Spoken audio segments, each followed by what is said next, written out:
Yeah, now we learn about how to make imperative sentence in Indonesian language. It's easy because we add only a suffix kan after the root word. So there are three ways, there are three steps. The first is root verb added by or followed by suffix kan. And then the second one, the word adjective added by suffix kan also, and then a noun added by suffix kan. So that's very easy because we add only a suffix, it is called kan. Yeah, look at the example. Yeah, okay. Beri is a root verb in Bahasa Indonesia. So berikan, kan is suffix kan, means there is an imperative sentence. So the second one is lempar. Lempar is the root word or the root verb for Indonesian language. So if we add kan, lemparkan means imperative. So this is the example. Lemparkan bola itu, throw the ball. Throw the ball please.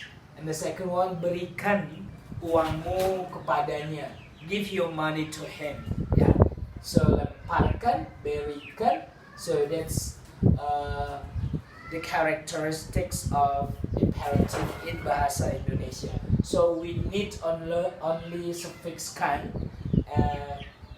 after the verb. Yeah, the verb can be a verb, an adjective, and a noun. Okay, for an adjective, I make two examples here: tinggi and kosong. Tinggi is tall, kosong is empty. So tinggikan, kosongkan. So this will be a verb. So tinggikan layarnya, raise the sail, and kosongkan tasmu, empty your bag. Yeah. So noun plus suffix kan, yeah, it will be imperative. Tempat will be tempatkan, jalan will be jalankan. So tempatkan buku itu di meja itu. We can translate into English: place this book on the table, or put this book on the table.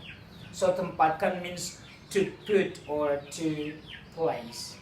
And the second one is jalankan mesinnya sekarang is run the machine now. Yeah. Okay. So yeah, this is the characteristics of imperative sentence in Bahasa Indonesia. We need only a suffix, it is called kan. So after the verb, the root verb, place kan.